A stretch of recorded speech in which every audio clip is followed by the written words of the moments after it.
Senhores telespectadores, o nosso programa de hoje é no concelho de Porto de Mós. Porto de Mós fica a meio caminho entre a fronteira do Norte e o Algarve. Daqui ao Algarve são 400 km, daqui lá acima ao Rio Minho são outros 400. Portanto, posso dizer que fica no meio do país. Fica no meio do país e fica rodeada por terras notáveis. O concelho confina com os concelhos da Batalha, de Alcobaça, de Santarém, de Alcanena e de Leiria. Reparem, tudo terras importantes, tudo terras para visitar. É um concelho grande, tem 264 km², isto já faz parte dos grandes concelhos do país, tem uma população pequena, 25 mil habitantes, o que dá cerca de 94 por km², média baixa em Portugal. Mas isto explica-se porque o concelho é quase todo de serranias. Serranias onde a única fruta é a pedra. Estamos na terra da pedra. Exatamente por isso é que isto se chama Porto de Mós. Porto era um sítio onde se passava. É ali aquele vale, é por ali que se passa para o litoral e que se entra vindo do mar no interior do país. Era um porto. E aqui estes montes são de um calcário muito rijo, para desfazer o trigo e o grão do cereal, mas ao mesmo tempo muito macio, porque o grão que se desfaz do calcário mal se distingue da farinha. Bom, e até dá sabor ao pão. Portanto, todos os moleiros do país, todos, estou a exagerar, claro, mas muitos moleiros do país queriam comprar aqui as suas mós, porque é claro, vendiam o pó da pedra pelo preço da farinha e tudo entrava no custo do pão. Porto, passagem, Mós, as pedras, e isto é um resumo da história da terra. É importante desde o tempo dos romanos. Ainda hoje a pedra aqui é muito importante, é talvez a principal indústria local. Olhem, eu estou-lhes a falar aqui junto de um relógio de pedra. Isto é pedra, e a pedra é a pedra de Porto de Mós, feito por um artesão aqui de Porto de Mós. É certo que o artesão é aluno da escola de canteiros na Batalha, que fazem coisas muito bonitas. Aqui mesmo, hoje no castelo, há uma exposição de artistas de Porto de Mós e podem ver rosáceas, portanto, cópias das rosáceas das igrejas românicas, feitas aqui por rapazes de Porto de Mós, alunos dessa escola. Bom, e podem ver mais coisas, porque a exposição tem pintura e boa, tem muita escultura e razoável. Bom, e eu acho excelente a ideia de aproveitar o castelo para mostrar os artistas locais. Já que lhes estou a falar num relógio, queria dizer uma coisa. Eu tenho muitas vezes pedido desculpa aos senhores telespectadores de não responder às cartas que mandam e que realmente são imensas. São tantas que eu tenho que ou responder às cartas ou fazer o programa. O tempo não dá para as duas coisas. Montes de cartas por semana. Se eu vou responder, não posso fazer mais nada. Eu tenho que fazer o programa. E, embora não acreditem, este programa, para se apresentar assim simples como é, isto gasta 4 dias por semana. É por isso que eu não respondo às cartas. Bom, neste caso, vou abrir uma exceção. Estou junto a um relógio e eu recebi muitas cartas de portugueses imigrados pelo mundo. Achei esta muito interessante. É um português, está aqui, é o meu amigo Germano Silva, ele certamente está a ver o programa, que vive em São José da Califórnia. Vive em São José da Califórnia e faz relógios. Simplesmente tem o orgulho de fazer os maiores relógios de todos os Estados Unidos da América. Temos aqui os relógios que ele faz, aqui está ele, junto a um relógio. O relógio é quase o dobro de um homem. Portanto, um relojoeiro português que vai para a América e ajuda os americanos a contar o tempo, a contar um grande tempo, porque um grande tempo só pode ser contado num grande relógio.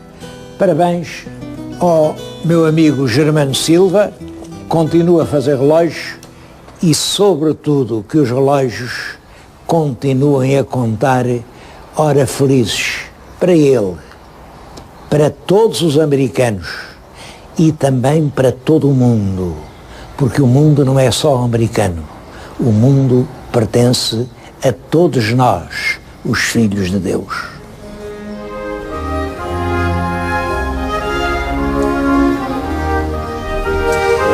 Este castelo de Porto de Mós, visto de longe, parece assim uma casinha de bonecas. É diferente de todos os outros castelos portugueses. Bom, e a explicação é esta. Isto, noutros tempos, era mesmo um castelo para fazer a guerra. Foi castelo dos romanos, foi castelo dos mouros, foi castelo dos primeiros reis afonsinos. Mas no século XV, o rei Dom João I deu Porto de Mós ao Condestável Nuno Álvares Pereira. E o Condestável Nuno Álvares Pereira deu depois Porto de Mós a um neto, que era o Conde de Orém Dom Afonso. E é esse conde que andou pela Europa, viu muita coisa na Itália e que resolveu fazer aqui um castelinho para morar numa terra agradável, perto do mar, um clima bom. Fez aqui este castelo, muito perto do campo de Alves Barrota, e foi por isso que ele o fez, para dizer que ele é que era o neto do herói de Alves Barrota. Fez aqui o castelo e deu-lhe este aspecto. Isto já não é um castelo, isto é um palácio. Por sinal, que mandou pôr ali, no teto, o seu símbolo, que vê-no lá, aquilo representa dois guindastes a puxar. Devo chamar a atenção para uma coisa que eu acho que devia ser corrigida. Aquele feixe da abóbada caiu no terremoto, partiu-se, ficou incompleto e depois restauraram, mas restauraram mal, porque aquilo não era um feixe redondo. Aquilo à volta dos guindastes, são dois guindastes a puxar, tinha duas árvores, e isso é que dá sentido ao símbolo. A árvore, naquele tempo, queria dizer família. Ora, ele, por um lado, era da família do rei de Portugal, era neto de Dom João I. Pelo outro lado, era neto do Condestável Dom Nuno Álvares Pereira, o mais ilustre português do seu tempo. E com dois avós assim, ninguém podia subir mais alto do que ele. É o que os guindastes estão a dizer. Os guindastes estão a erguer assim uma tarjeta que tem 4 letras. N, E, I, S. Neis. Aquilo devem ser iniciais de uma frase latina que significa mais ou menos isto: ninguém mais alto do que eu. Realmente, com dois avós daqueles, não havia ninguém que fosse mais nobre em Portugal. É o sentido daquela pedra incompleta e é também o sentido da pedra que está no túmulo do tal Conde de Orém, que está aqui perto, na cripta da igreja de Orém.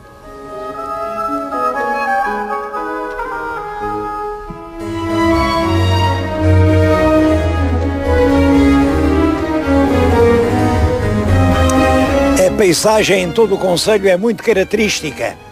Uma paisagem de serranias, de pedra. Daqui avista-se, perfeitamente aqui à minha direita, uma serra. É a Serra dos Candeeiros. À minha esquerda, outra serra. É a Serra da Aire. Esta Serra dos Candeeiros, este nome é curioso. É claro, hoje, candeeiro para nós é um instrumento doméstico, que ou é a petróleo ou qualquer, enfim, que dá luz. Mas na Idade Média, candeia era apenas um pedaço de cera com um pavio. Era a nossa vela. Nós hoje chamamos-lhe vela porque era aquilo que servia para velar de noite. Velar. Portanto, era a vela, era a candeia. Aqui, na Serra, não se fazia nada, havia alguns pequenos lugarejos e o que ali se vendia eram velas de cera. Velas de cera que era a iluminação mais corrente, era feita com velas de cera, sobretudo nas igrejas. Portanto, vinha-se aqui comprar as candeias e era aqui que estavam os candeeiros. A outra é a Serra da Aire, que é justamente famosa pelas suas grutas. As maiores grutas portuguesas são exatamente aqui nesta serra. Aliás, vamos agora já visitar uma delas.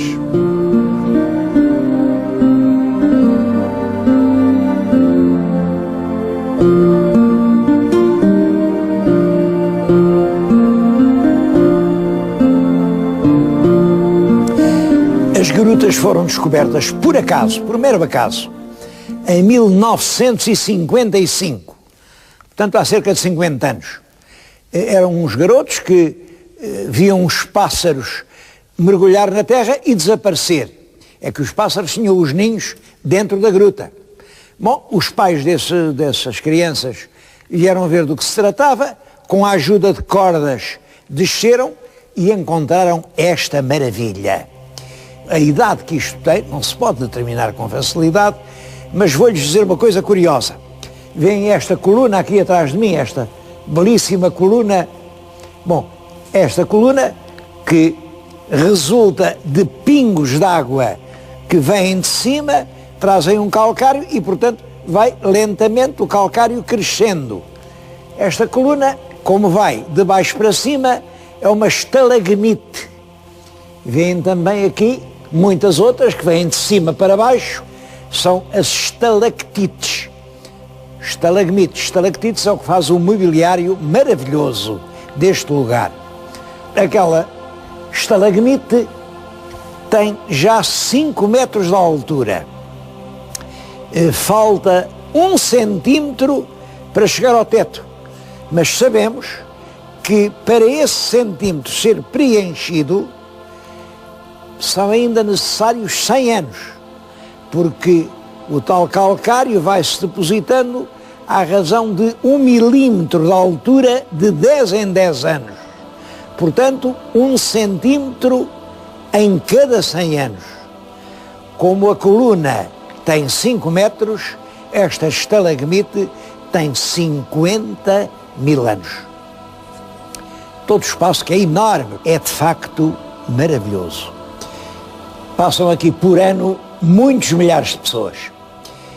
Dão a volta a toda a gruta e, ao sair, passam aqui junto deste pequeno lago e têm um gesto, o mesmo gesto que eu agora vou fazer. Pegam numa moeda, uma pequena moeda, e atiram-na ao lago. Isto significa o desejo de voltar. Eu não sei se voltarão ou não. A verdade é que as grutas são muito menos conhecidas do que o deviam ser. As estradas para aqui não são grande coisa. O traçado da autoestrada Lisboa-Porto veio isolar ainda mais esta região. Eu acho que é uma maravilha natural tão grande que valia a pena inscrevê-la entre os grandes atrativos do turismo português.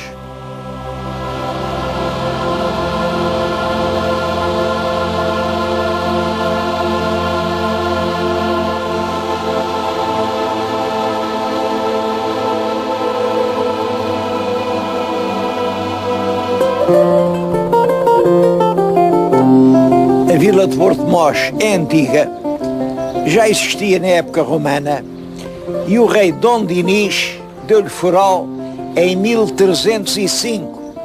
Bom, mas além de foral, ofereceu a vila à rainha Santa Isabel.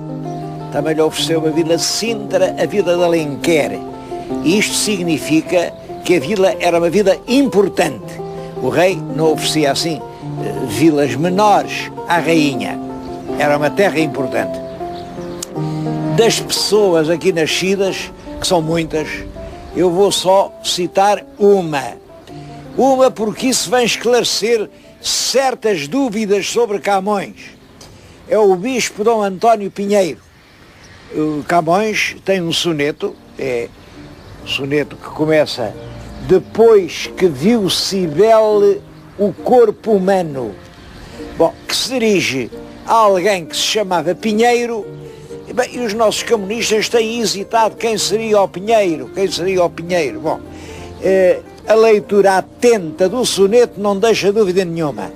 É Dom António Pinheiro, que foi bispo de Miranda e depois bispo de Leiria, e que nasceu aqui em Porto de Mós, numa destas casinhas que estão na nossa frente. E é ele com certeza por isto, porque diz aqui que o bispo foi vítima do vão furor primeiro. Realmente este bispo foi vítima do furor do rei Dom Sebastião, porque quando Dom Sebastião pela primeira vez vai à África, o bispo tem a coragem de lhe fazer um sermão recomendando prudência e dizendo que um rei que ainda não tem descendência não pode andar ali a arriscar a vida. O rei perdeu a cabeça e à saída da missa obrigou a renunciar ao cargo de bispo. Foi esse o vão furor primeiro. Bom, mas depois o cardeal Dom Henrique voltou a nomear o bispo, e não só isso, nomeou o seu principal conselheiro. É isto e aqui diz, quando diz que mais lhe concede o Filho Poderoso que as estrelas subindo tocar possa, vendo os segredos lá do céu superno.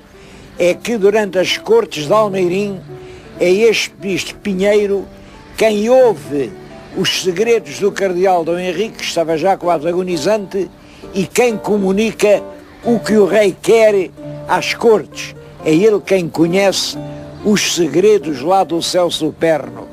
Bom, o soneto termina assim: ó ditoso Pinheiro, ó mais ditoso quem se vir coroado da folha vossa, cantando à vossa sombra verso eterno. É Camões, na altura das cortes de Almeirim, portanto em 1578, já no fim da vida, a pedir um emprego ao bispo de Leiria.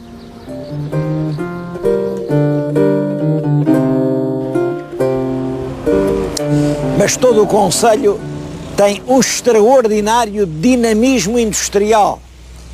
Dá umas dezenas de anos para cá, têm nascido centenas de empresas. Bom, é claro, como calculam aqui na Serra, a principal matéria-prima é a pedra. Há dezenas e dezenas de pedreiras, estas de grandes blocos. Estes blocos que estão a ver aqui são exportados para a Alemanha e para o Japão. As pedreiras de calçada, quase todas as calçadas portuguesas, são feitas com pedras idas aqui, deste imenso bloco calcário, e depois as pedreiras de laje, as lajes que se vendem assim em grandes quantidades, vão também ali de outro tipo de pedreiras.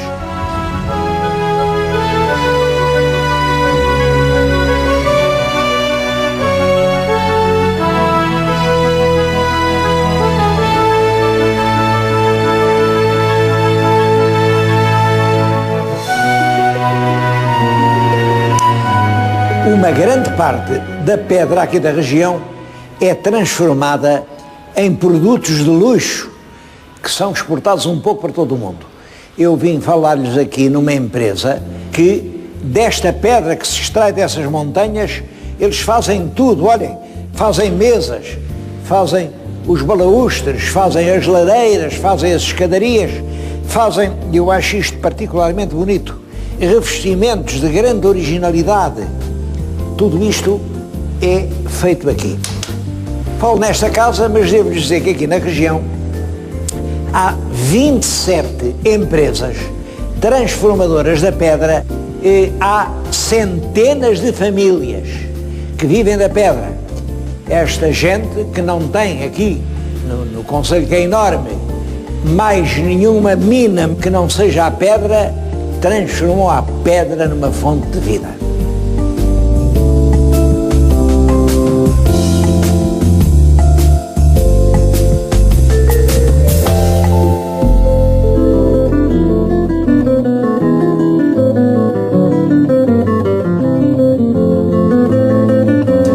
Mas nem só de pedra, porque se o concelho, numa grande parte, é pedregoso, tem uma outra área em que tem barro. Bom, e isso explica que a segunda grande indústria no concelho seja a cerâmica do barro vermelho, cerâmica estrutural. Há muitas fábricas aqui, muitas. Eu venho-lhes falar numa que me merece uma especial consideração.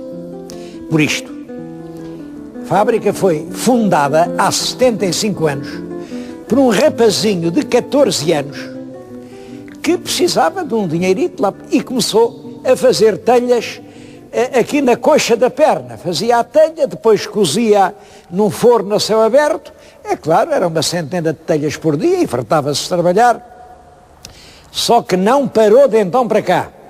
Teve muitos filhos, os filhos todos o ajudaram, transformaram essa telha da coxa numa grande unidade industrial. Hoje é a segunda no país.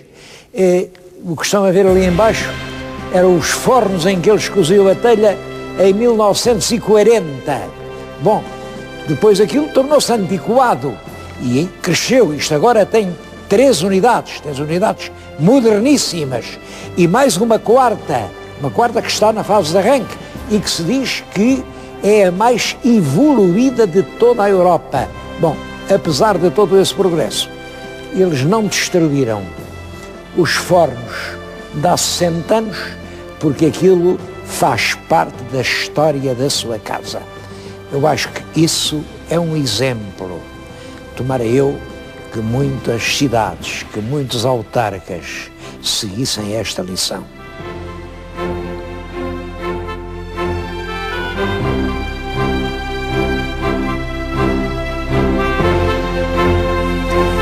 Outra vertente da cerâmica é a cerâmica artística. Neste caso, painéis de azulejos decorativos. Eu agora estou na Vila do Juncal, onde em 1770, portanto, no tempo do Marquês de Pombal, foi criada uma fábrica de cerâmica artística, de azulejaria. Foi nessa fábrica que se fizeram os belos painéis que estão na Igreja do Juncal e que são realmente muito bonitos. Ora bem, essa tradição renasceu e está a ser cultivada. Vêm agora aqui numerosos ceramistas a completar os seus painéis, que estão a ter uma procura enorme. É uma arte do século XVIII que revive no nosso tempo.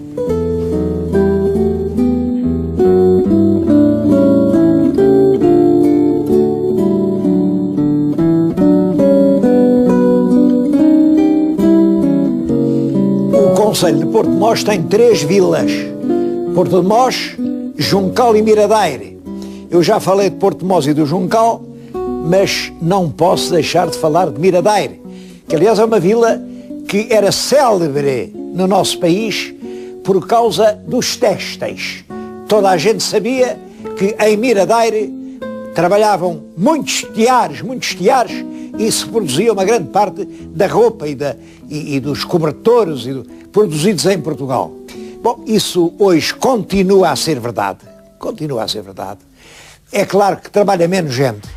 Eu escolhi esta casa, entre 10 tinha que escolher uma. Bom, a razão foi esta. Esta é de todas a que emprega mais gente. Bom, emprega mais gente e está a travar realmente a batalha da qualidade. Isto é uma casa de produtos do lar, faz-se o bragal e tudo aqui, o que aqui se faz é realmente de uma grande qualidade. Perguntei, disseram-me que vendem 1 milhão de peças por ano. 1 milhão. Também lhes perguntei, então e os senhores não estão preocupados com o futuro dos têxteis?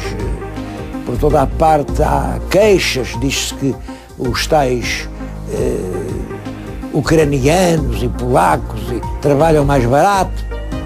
E deram-me esta resposta: tudo isso é verdade, mas continua a haver têxteis em Inglaterra. E os ingleses não querem outra coisa.